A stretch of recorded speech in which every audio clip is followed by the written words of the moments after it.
지식이 아닌 능력으로 취업하는 길, 그 길의 나침반을 제시해 드립니다. NCS 활용 가이드 2부 시작해 볼 텐데요. 2부에서는 실제 NCS를 기반으로 채용을 하고 있는 곳을 중심으로 그 실전에 대한 이야기 자세하게 나눠보도록 하겠습니다. 자, 도움 말씀 주실 두 분 오늘도 모셔봤는데요. 먼저 한국 HR 진단평가센터의 이승철 대표님 나오셨습니다. 안녕하세요. 네, 안녕하세요. 반갑습니다. 네. 그리고 한국행동과학연구소 김순호 연구원님 소개합니다. 안녕하세요. 안녕하세요. 반갑습니다. 네. 두 분 새해 복 많이 받으십시오. 네, 새해 복 많이 받으세요. 연휴 어떻게 지내셨어요? 저는 가족과 함께 집에서 푹 쉬었습니다. 가장 좋죠. 네. 그게 그렇죠. 연구원님은 내려갔다 오셨죠, 고향에. 네, 네. 내려가서 저도 푹 잘 쉬고 왔습니다. 네. 가장 좋죠. 교통체증은 없으셨어요? 네, 새벽에 이동을 했는데요. 아. 다행히 많이 막히진 않더라고요. 그렇군요. 알겠습니다. 자, 올 한 해도 복 많이 받으시고 저희 취업 준비생들을 위해서 NCS에 대한 또 길잡이가 되어 주셔야 될 텐데, 자, 앞서서 묻지마 지원에 대한 이야기로 저희가 문을 열어봤습니다. 응답자의 64.3%가 올해 묻지마 지원을 할 계획이 있다라고 답을 해서 뭐 10명 중에 거의 6, 7명이 할 계획이다 이런 얘기인데 어떻게 보세요, 대표님은? 그러니까 뭐 취준생들의 어떤 막연한 그 마음은 이해가 가겠지만 실제로 어떤 선발된 친구들을 보면 되는 친구들만 되거든요. 안 되는 친구들은 안 되고. 근데 그 원인이 뭐라고 생각하십니까? 글쎄 아무래도 좀 집중을 하는 친구들이 되지 않을까요? 그 한 기업에 네. 대해서 분석도 많이 하고 뭐 이런 그쵸. 친구들이 되지 네. 않을까요? 보통 우리가 어떤 자기의 능력 개발을 할 때 잘하는 거를 이제 택해서 그거에 대한 능력을 키우라고 얘기를 하고요. 그렇죠. 라고 얘기하는데 이제 그런 적성에 와서 사실 뭐 개발하기가 힘들죠. 그러니까 뭐 최근에 어떤 택배 도둑 그 들으셨죠? 맞아요. 그 친구 같은 경우는 대학원, 우리나라 뭐 최고의 대학원이라고 할 수 있는 데를 졸업하고도 뭐 직장 생활에서 적응을 못 해가지고 나와서 이제 그 생활고에 못 이겨서 도둑질을 네. 하는데 그런 어떤 자기가 실제로 뭘 하고 싶은지 어떤 학교를 쫓아서 그렇게 뭐 본인이 했지만 실제로 어떤 사회생활할 때는 그런 것들이 잘 안 맞으니까 네. 또 나오게도 되고 또 그 아무래도 이제 어떤 적중률을 높이려면은 내가 잘하고 그 관심 있는 분야에 집중을 해야지만 다른 친구들을 이길 수가 있는 거거든요. 그렇죠. 예. 그런 부분에서 본인의 역량을 갖다 강화시켜야 되는데 그런 부분들이 굉장히 좀 미흡한 것 같습니다. 취준생 입장에서 보면. 그러니까 적성을 아는 게 무엇보다 중요하다 네. 이런 말씀이셨고, 근데 사실 묻지마 지원을 하고 싶어서 하는 게 아니잖아요. 그렇죠. 아무래도 취업이 너무나 절실하다 보니까 조금이라도 합격률을 높이기 위해서 여러 군데 이제 지원을 하는 건데 실제로 그럼 합격률이 높아질까요? 그러니까 아무래도 이제 취업이 어렵다 보니까 네. 이렇게 여러 곳을 막연하게 이제 지원을 함으로써 취업 가능성에 대한 이제 기대감을 높이고 싶은 심리는 이해를 하지만 그렇다고 해서 방금 대표님께서 말씀하셨지만 합격률이 그만큼 높아지느냐라는 것은 사실 뭐 증명되지 않은 일종의 가설이라고 볼 수가 있고요. 네. 그리고 또 저희에게 중요한 것은 취업도 중요하지만 취업이 되고 나서 얼마나 근무 지속성을 오랫동안 가져가느냐라는 부분도 상당히 중요하거든요. 그렇죠. 그런데 연구 결과를 보면 묻지마 지원이라고 하는 것은 일단 본인의 적성이나 본인이 그 가지고 있는 직무 능력과는 상관없이 지원을 하는 거다 보니까 그렇게 됐을 경우에 조기 이직률이 상대적으로 상당히 높다라는 결과가 있거든요. 네. 그런 점을 고려해 봤을 때 보다 중요한 것은 본인의 관심, 적성, 또 직무 능력에 고려해서 지원하는 것이 또 중요하다라고 볼 수가 있겠습니다. 그렇군요. 적성을 고려하지 않고 묻지마 지원을 한다고 해서 취업률이, 확률이 그만큼 높아진다는 보장도 없고요. 조기 이직률이 높아진다는 건 여러 연구 결과나 조사를 통해서 나와 있으니까요. 무엇보다도 적성을 고려를 해야 되겠구나. 뭐 이런 생각을 다시 한번 해보게 되면서 자, 오늘 분석할 공고문 화면으로 먼저 만나보시죠. 오늘의 공고문입니다. 한국문화재재단이라고 나왔는데요. 한국문화재재단입니다. 네. 어떤 일을 하는 곳인지 약간은 좀 생소하게 들리는데 그쵸. 어떤 곳인가요? 그 말 그대로 네. 우리의 문화를 이제 보호하고 보존하는 역할을 하는 이제 문화재청 산하의 이제 특수 공공기관인데요. 네. 한국의 집이라고 혹시 들어보셨어요? 한국의 집. 예. 들어본 것 같아요. 코리안 하우스라고 해서 네네. 거기서 뭐 전통 혼례도 많이 하잖아요. 예. 그런 이제 우리 어떤 전통 문화를 갖다가 뭐 그 좀 확산시키는 우리가 지금 사는 어떤 현대 사회에서 자칫 잊기 쉬운 어떤 그런 전통 문화를 확산시키는 역할을 하고 저도 이 기간을 조사하면서 결혼은 이제 서양식으로 했지만 네. 예, 은혼식, 금혼식 때는 한번 전통 혼례를 오. 한번 치러볼까 좀 생각을 했었습니다. 예. 그렇군요. 문화재 재단을 또 알아보시면서 네. 금혼시까지 계획을 또 세우셨군요. 알겠습니다. 자, 근데 문화재 재단이라고 제가 딱 들으니까 네. 가장 먼저 떠오르는 게 문화재단이 오히려 좀 익숙하게 많이 네. 들어보고 말을 했던 것 그렇죠. 같거든요. 예. 차이가 있나요? 문화재단은 그 문화체육관광부 그 산하에 있는 한 재단법인이 하나 있는데 네. 이렇게 말씀드리면 잘 모르실 거고 혹시 리틀 엔젤스 공연단 들어보셨나요? 아이들이 하는 공연단, 그렇죠? 예. 네. 그런 어떤 그 공연 예술을 담당하는 기관이 한국문화재단입니다. 예. 그렇군요. 예. 그러니까 문화재단과 문화재재단은 예, 예. 엄연히 다른 재단, 엄연히 다른 기관이고요. 문화재재단은 말씀해 주셨지만 문화재청 산하에 있는 기관이고요. 네, 네. 그리고 문화재단은 문화체육관광부 네. 산하에 있는 기관이다. 이렇게 말씀드리고 시작을 하겠습니다. 자, 이번에 어떤 직무에서 몇 명을 뽑는지 궁금하거든요. 네, 이번에 한국문화재재단에서는 총 그 회계 담당, 그리고 법무 또는 노무 담당, 그리고 정보화 담당 이렇게 3개의 직무에서 각각 한 자릿수로 채용을 발표하고 있습니다. 그렇군요. 2월 1일부터 시작을 했고요. 2월 15일 마감이 됩니다. 회계와 법무, 노무 이렇게 뽑고 있고요. 그리고 정보화 분야에서도 뽑고 있습니다. 그런데 보니까 대부분이 경력직으로 좀 뽑고 있는 것 같은데 지원해야 될 때 참고해야 될 사항이 있을까요? 네, 제가 그 한국문화재재단 그 채용 공고문 홈페이지를 지금 보여드리면서 말씀을 드리려고 하는데요. 네. 홈페이지 상에 지원 자격 및 우대 사항이 나와 있습니다. 그래서 보시면 회계 직무 같은 경우에는 직무 관련 경력 3년 이상, 그리고 법무나 노무도 마찬가지로 경력 3년 이상, 정보화 분야 같은 경우에는 직무 관련 경력 2년 이상 또는 정보 처리 기사나 정보 보안 기사 자격증을 소지한 자로 제한을 두고 있습니다. 그러니까 이번에 채용이 해당 분야에 어느 정도의 일정 정도의 경력이 있는 사람들 대상으로 시행이 되고 있다라고 볼 수가 있겠습니다. 네, 대부분 경력직을 대상으로 지금 모집 중에 있고요. 자, 문화재재단, 한국문화재재단이라고 하면 말씀해 주셨지만 문화나 문화재를 보호하는 그런 역할을 하고 있는데 그에 따른 행정 실무를 담당해 줄 사람을 모집하고 있습니다. 자, 그런데 회계, 법률, 노무 뭐 이쪽은 약간 어떤 직무를 맡게 될지 감이 명확하게 좀 오는데 네. 정보화는 살짝 어려워서요. 이 부분을 좀 살펴볼게요. 어떤 일을 하게 될까요? 정보화 부분도 일반직이라고 지금 그 직무 설명 자료에 돼 있는데 네. 우리가 보통 예전에 전산 담당이라고 하는 그 직무인 것 같습니다. 일단 세 분류로 보면 IT 시스템 관리로 돼 있고요. 네. 능력 단위에서도 IT 시스템 운영 기획이 있긴 한데 더 중요한 거는 IT 시스템 관리도 있고 더 중요한 게 하드웨어나 있다고요? 소프트웨어에 대한 이제 관리가 중요하고요. 네. 예. 직무 수행 능력에 있어서도 시스템을 안정적이고 효율적으로 운영하고 관리하는 역할이 굉장히 중요합니다. 예. 그렇군요. 그래서 지식적인 측면에서도 IT에 관한 지식, 정보 시스템 운영 관리에 대한 지침 이런 것들이 중요하고요. 네. 그다음에 태도에 있어서도 정보 수집에 대한 분석 기술, 서버 관리 기술, 그리고 그 어떤 문제가 시스템상의 문제가 발생했을 때 그거에 대한 어떤 분석을 하고 해결하는 어떤 그런 능력들이 굉장히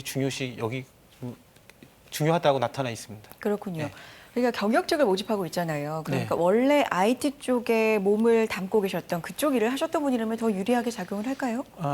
네, 그렇죠. 경력직이니까 그렇고 네. 문화재재단의 어떤 직무 설명서를 갖다 분석을 해보면 네. 어떤 문화재단의 어떤 고유 업무를 직무 기술서로 이렇게 설명하기보다는 네. NCS에 있는 내용들, 그 직무와 관련된 NCS에 있는 내용들을 굉장히 축약해서 직무 기술서로 나타냈고요.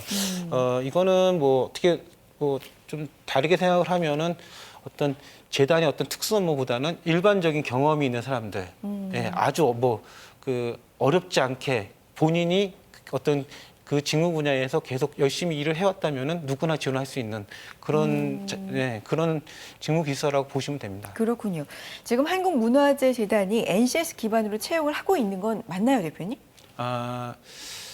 제 작년도 그 채용 공고를 봤는데 네. 내용은 거의 이제 같고요. 하나 추가됐다고 하면 직무기술서고 직무기술서도 어떤 뭐 말씀드렸다시피 문화재재단의 어떤 특수한 어떤 직무를 소개한 것보다는 일반 직무를 많이 일반적으로, 소개했다. 네. 그래서 만약에 문화재 재단에 입사하고 싶다라고 했을 때 큰 네. 부담을 안 느끼고 예, 기본 자격만 갖췄다면은 지원할 수 있다라고 말씀드릴 수 있습니다. 그렇군요. 직무 기술서가 자세하게 나와 있는 것만큼은 네. NCS 기반이라고 할 수 있지만 딱히 전형 과정 중에 그렇게 작년과 특별하게 달라진 점은 없다. 네. 그렇군요. 이렇게 정리를 하겠습니다. 자, 그렇다면 최근에 다른 분야도 문화재 재단에서 채용한 사례가 있을까요, 연구원님? 네. 가장 최근에는 올해 1월이었죠. 네. 올해 1월에 기간제 근로자를 채용한 사례가 있었습니다. 근데 네. 이때는 이제 정규직 채용은 아니었고요. 네. 기간제이기 때문에 그 이제 단기간으로 행사를 진행할 인력을 뽑는 그런 채용이 있었고요. 네. 그리고 작년에 4월과 5월, 그러니까 상반기죠. 상반기에 일반 행정의 국제 교류 분야에서 또 선발을 진행을 했었습니다. 그래서 올해도 마찬가지 비슷한 시기에 아마 채용이 계획되지 않을까 생각을 합니다. 그렇군요. 알겠습니다. 자, 그런데 공고문을 미리 봤는데요. 한국문화재재단의 채용 공고문을 봤는데 굉장히 이례적으로 연봉이 표시가 되어 있어요. 연봉이 나와 있는데 굉장히 정확하게 나와 있습니다. 소개를 해드린 일반직 4급이요. 기본 연봉이 3,391만 5천 원으로 정확하게 이렇게 표시가 되어 있고요. 일반직 5급 같은 경우도 기본 연봉이 2,715만 5천 원으로 이렇게 또 정확하게 표시가 되어 있습니다. 이게 좀 드문 일 아닌가요? 그렇죠. 그 이제 보통 연봉은 뭐 협의 후 결정을 한다거나 그렇죠. 아니면 이제 뭐 입사 후 뭐 이제 그 통보를 한다 뭐 이런 경우가 그러니까 제한적으로 그 정보를 제공하는 경우가 대부분인데 이번 한국문화재재단은 연봉을 제시를 하고 있어요. 네. 그러니까 이제 뭐 몇 가지 이유가 아마 있을 텐데 그 아침에 저희 대표님하고도 이 이유에 대해서 좀 논의를 했었습니다. 그때 이제 나왔던 얘기가 우선 한국문화재재단이 경력직을 선발을 하고 있고 네. 또 그러다 보니까 그 지원하는 그 지원 풀 자체가 조금 적지 않을까. 그래서 연봉을 제시함으로써 그 지원자들 좀 유인하기 위한 어떤 장치가 아닐까라는 생각을 하고요. 그리고 또 하나 이유는 아무래도 경력직이다 보니까 네. 경력직이신 분들은 이제 가장 민감한 부분이 연봉이거든요. 아무래도. 그러니까, 예, 본인이 이전 직장에서 얼마를 받았는데 비교해 봤을 때 한국문화재재단에서 얼마를 준다. 그러면 이제 상호 비교를 통해서 문화재단을 지원할 것인가 말 것인가를 결정하기 때문에 그런 차원으로 또 연봉을 제시한 건 아닐까라고 생각을 합니다. 그렇군요. 또 참고하셔야 경력직으로. 될 게 네네. 여기 가로로 성과급, 제외. 재수당, 제외 이렇게 돼 있거든요. 그래요. 그러니까 뭐 여기 있는 연봉만 생각하실 건 아니고요. 들어가셔서 더 추가적으로 받을 수 있다라고 또 생각하시면 될 것 같아요. 그러니까 이게 기본급만 명시가 그렇죠. 정확하게 되어 예. 있는 거죠. 예. 그렇죠. 아무래도 경력직으로 모집을 하다 보니까 대부분 이제 이직을 하시는 걸 거 아니에요. 네. 그렇죠. 그러니까 내 몸값을 좀 올려가고 싶은 분들이 많기 때문에 아무래도 연봉을 좀 민감한 부분이니까요. 정확하게 기본급을 제시하고 있지 않은가 이런 생각을 해보게 되면서 자, 이번에는 자기소개서를 한번 보겠습니다. 어떤 자기소개서를 이 한국문화재재단에서는 요구하고 있는지 먼저 화면으로 한번 보시겠습니다. 자, 3가지 문항으로 총 구성이 되어 있습니다. 첫 번째는요, 한국문화재재단에 지원하게 된 동기 및 지원 분야의 직무 수행을 위해 준비해온 자신의 능력이나 역량에 대해 자유롭게 기술하십시오. 첫 번째 문항이고요. 두 번째는 남들보다 우수하다고 여기는 자신의 강점, 능력, 사례와 보완시켜야 할 단점, 극복 노력에 대해서 기술하십시오. 라고 나와 있습니다. 자, 마지막 3번째 문항인데요. 다른 사람들과 개방적으로 소통하며 협력하여 문제를 해결했던 경험에 대해서 기술하십시오. 이렇게 총 3가지로 나와 있는데 보면은 능력, 뭘 잘하냐, 어떤 능력이 있냐, 강점이 뭐냐 이런 게 일반적으로 나와 있고요. 거기에 플러스 소통에 대해서 묻고 있는데 뭘 좀 중요하게 보고 있다 이렇게 보면 될까요? 자소서 평가 기준은 계속 말씀드렸는데 어떤 본인이 하고자 하는 얘기의 구체성 그리고 그 구체성과 관련된 증거 이것들을 이제 명확히 제시를 좀 해줘야 되는데 지원 동기 아까 묻지마 지원도 말씀하셨지만 네. 묻지마 지원서를 보면은 굉장히 좀 막연하거든요. 공용 지원서다가 보니까 내가 이 재단에 꼭 그 평가자 입장에서는 이 사람이 여기를 꼭 오고 싶은지 그리고 무슨 얘기를 하려는지 잘 모르니까 네네. 예, 그런 부분은 이제 명확히 나는 지원 동기라는 게 난 이 문화재 재단에 꼭 가고 싶다 이거를 어필해야 되는데 그걸 그렇죠. 이제 구체적 사례 증거를 통해서 이제 강한 의지를 보이는 게 좋을 것 같고요. 그렇지 않은 경우에는 여기도 경쟁률이 심하다 보니까 떨어질 확률이 높죠. 예. 경쟁률은 어느 정도나 되나요? 여기도 그거는 제가 정확하진 예, 않지만 예, 예. 네, 그래도 꽤 그래도 많은 뭐 사람들이 여기도 한 50대에서 100대 정도 되지 않겠습니까? 그렇군요. 예. 경력직이라도 예. 그렇군요. 알겠습니다. 자, 연구원님 네. 여기서 지금 의사소통 능력 뭔가 그렇죠. 물어보고 있는 것 같아요. 네네. 중요한 역할을 할까요? 그렇죠. 그 이제 이번에 채용하는 분야가 총 3개 분야예요. 네. 정보 분야, 그리고 회계 분야, 그리고 법률 노무이다 보니까 아무래도 이 각각의 그 지원 직무들이 특히나 정보화 분야 같은 경우에는 그 이제 소규모 인력이 어떤 협업을 해서 일하는 경우가 많거든요. 네. 그러니까 의사소통의 요구 정도가 상대적으로 제한적일 수는 있습니다. 근데 한국문화재재단이라는 업무 특성 자체가 다양한 유관기관하고의 어떤 협업이 매우 중요하고 네. 또 다양한 어떤 그 사람들과의 의사소통이 중요하다 보니까 그런 차원에서 이 의사소통 능력을 자기소개서 강조하지 않는가 그런 생각을 합니다. 그렇군요. 자, 자기소개서를 붙을 수 있게 쓰는 것도 물론 중요합니다. 근데 떨어지지 않도록 그 떨어지는 요소가 있잖아요. 그런 것들을 좀 잘 피해서 쓰는 것도 중요할 텐데 두 분은 굉장히 현장에서 자기소개서를 좀 많이 보시잖아요. 이런 자기소개서는 꼭 떨어지더라 이런 것들이 또 있으실 것 같아요. 대표님 네. 있을까요? 그 아까 구체성 말씀드렸고요. 네네.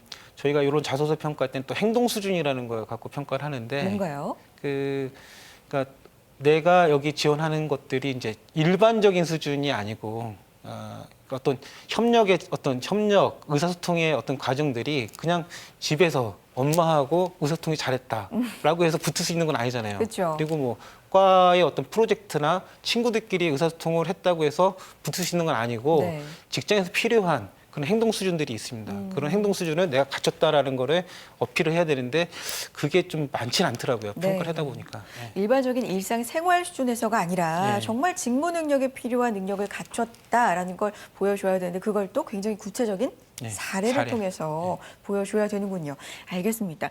연구원님도 자기소개서 좀 보시잖아요. 네네. 첨삭도 해주시고 네. 어떤 자기소개서를 보면 아 요건 좀 못 썼다 이런 생각이 드세요? 네, 그 몇 가지 이제 포인트들이 있는데요. 네. 그 지난번에 한번 제가 말씀드린 적이 있는데 이제 보통 자기소개서를 쓰게 되면 경험을 요구를 하게 되고 그렇죠. 그 경험이 어떻게 해서 나타나게 되었는지 이제 배경이나 동기를 쓰게 되는데 그 동기 측면에서 이제 많은 분들이 그 쓸 때 아무 이제 생각 없이 쓰는 경우가 많은데 저희들 평가할 때는 이제 내재적 동기라는 걸 많이 본다는 말씀 드렸었어요. 네. 그러니까 자발적으로 어떻게 이 경험에 참여하게 됐는지 이 부분에 대해서 조금 강조하실 필요가 있고 그리고 한 가지 좀 그 안타까웠던 사례는 이렇게 쓰시다 보면 항상 이제 그 경험의 결과를 쓰게 됩니다. 결과를 쓰게 되는데 결과 앞까지는 과정은 너무나 잘 썼는데 결과를 이러이러해서 이제 제가 이런 과정으로 경험을 했는데 그럼에도 불구하고 저는 좋은 결과를 얻지는 못했습니다라고 결론을 맺는 경우가 간혹 있어요. 그러니까 일종의 실패 경험을 쓰는 거죠. 그렇죠. 결과가 예. 안 좋았으면 실패죠. 그렇죠. 일단은. 네. 예. 근데 그 실패 경험은 채점하는 입장에서 봤을 때는 마이너스 요소가 됩니다. 예, 그런데 그걸 인식을 못하고 과정은 좋았으니까 결과가 실패했더라도 뭐 좋게 평가가 될 수 있을 거야라고 막연한 기대를 갖는 경우가 있는데 네. 그런 부분들은 좀 지양할 필요가 있겠습니다. 그렇군요. 거짓말을 과정도 쓸 수는 없지 않습니까? 네? 그렇죠. 거짓말을 쓸 수는 그렇죠, 없지 않습니까? 그렇죠. 어떻게 해야 물론 돼요? 그렇죠. 예. 그래서 제가 이제 항상 팁을 줄 때는 본인의 이제 과거의 경험들 중에서 베스트 프랙티스를 꼭 발굴을 해라라고 얘기를 하면서 그때 항상 중요한 것이 실패 경험 말고 성공 경험 가운데서 베스트 프랙티스를 발굴하라라는 얘기를 꼭 하거든요. 예, 그래서 실패 경험에 대한 강조보다는 본인이 가지고 있는 경험 중에서 가장 성취감이 높은 그런 경험을 발굴할 필요가 있겠습니다. 근데 아예 자기소개서 문항 중에 실패 경험을 쓰세요라는 것도 있잖아요. 그렇죠. 럼 정말 좀 실패했던 경험을 써야 되는데 그렇죠. 이럴 때는 뭐 그런 해주면 경우는 이제 될까요? 예외가 되는 거죠. 예, 본인이 어떤 실패를 했었고, 근데 이제 이때 중요한 것은 그 실패를 통해서 어떤 교훈을 얻었는지를 잘 써야 됩니다. 아. 또 이때 이제 교훈이 포인트가 되겠죠. 그렇군요. 예, 조금 관점이 다르다고 볼 수가 있겠습니다. 실패 경험을 쓸 때는 그 과정 중에서의 교훈 그렇죠. 그리고 결과를 얻었을 때 교훈, 이 교훈 중심이 된다. 기억해 둬야 되겠고요. 자, 역량 기술서가 이제 좀 더 자세하게 강화되는 게 면접일 텐데 면접에서 더 좀 집요하게 자세하게 물어보는 내용이 있다면 대표님 어떤 게 있을까요? 저는 지원 동기라고 봅니다. 동기. 지원 동기. 예.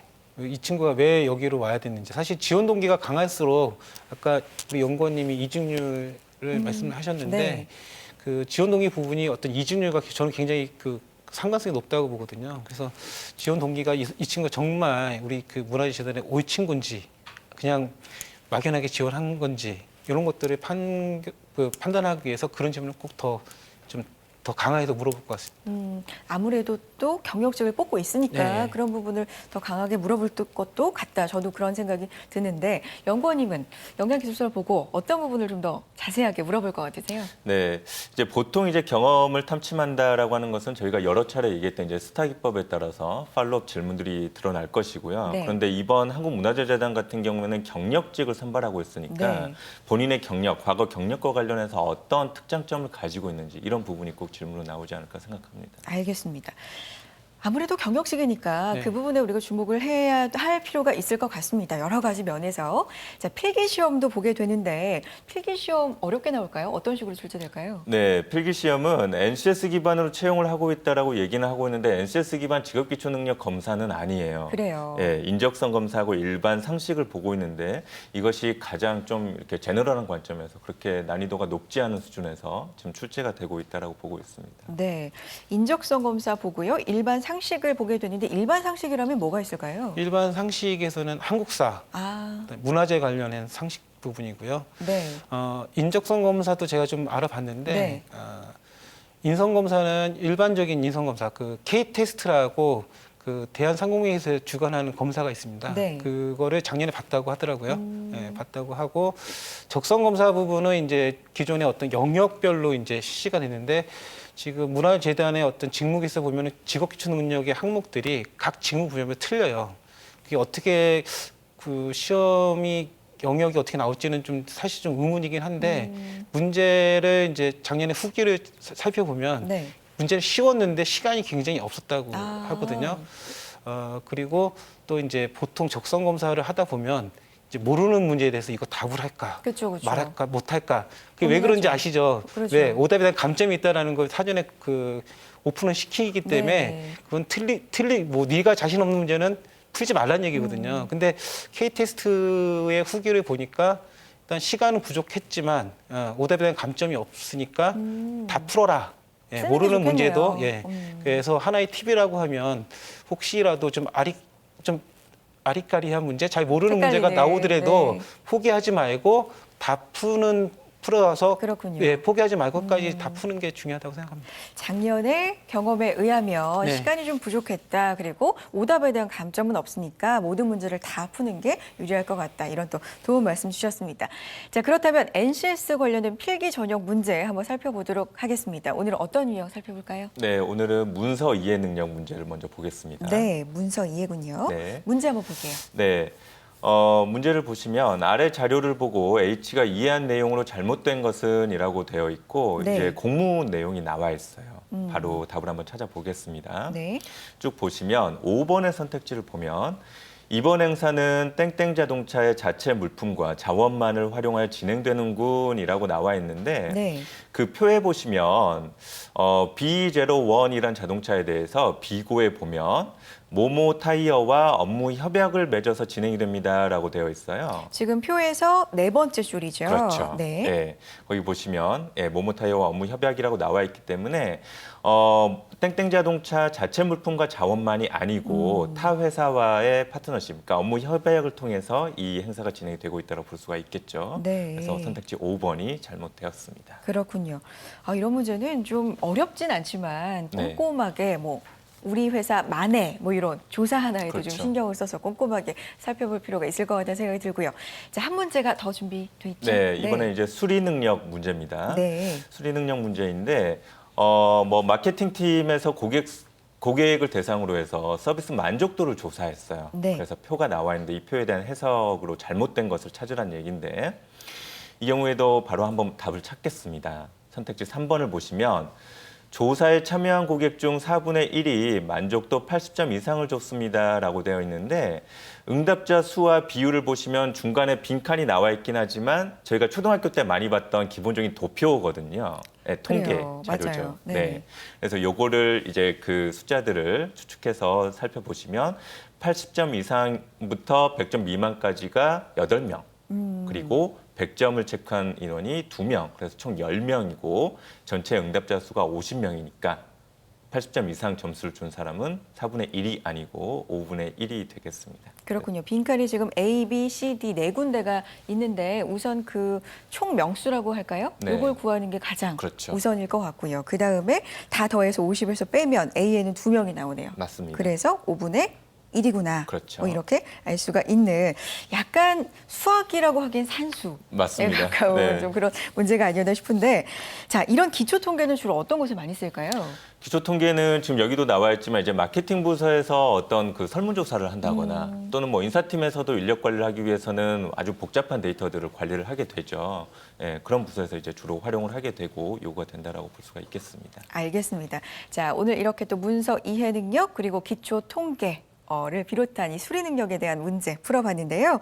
자, 한국문화재재단의 채용에 대해서 자세하게 알아봤습니다. 15일이 마감이니까 놓치지 말고 지원을 해보셨으면 좋겠는데 자, 전략에 대해서 한 말씀씩 들어볼 시간입니다. 대표님께서는 어떻게 정하셨어요? 예, 저는 뭐 한마디 정의로 뿌리라고 얘기를 했는데 뿌리. 예. 네. 일단 경력직 채용이다 보니까 자기 직무에 충실해 뭐 일해봤던 친구라면 누구나 다 지원을 할 수 있고요. 시험에서도 인적성 검사하고 상식을 보거든요.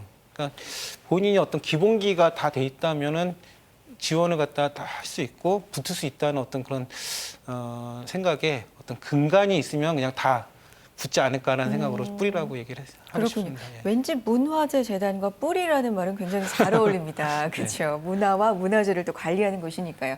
연구원님은 어떻게 정하셨어요? 예, 저는 그냥 노골적으로 경력 싸움이다. 라고 정의했는데요. 네. 그 경력직 채용에 있어서 뭐 다양한 요소들을 평가를 합니다. 다양한 요소들을 평가를 하는데 제 경험상 보면 가장 중요한 것은 이전 경력에 대한 전문성을 어느 정도 보유하고 있느냐가 판가름을 결정을 짓거든요. 판가름이 나기 때문에 본인의 경력에 대해서 좀 더 어필할 수 있는 그런 좀 준비를 하시면 좋겠습니다. 알겠습니다. 경력에 대한 관리, 전문성에 대한 어필 잊지 마시고요. 자, 이승철 대표님 그리고 김순호 연구원님 함께했습니다. 다음 주에 뵙겠습니다. 고맙습니다. 네, NCS 활용 가이드 2부 오늘은요 한국문화재재단의 채용 공고 자세하게 분석해봤습니다. 저희가 준비한 내용은 여기까지고요. 다음 이 시간 더욱더 알찬 내용으로 찾아뵙겠습니다. 오늘 방송된 내용도요 유튜브와 한국직업방송 홈페이지 통해서 다시 보실 수 있습니다. 알찬 내용 꼭 챙겨가시길 바랍니다. 함께해 주신 여러분 고맙습니다.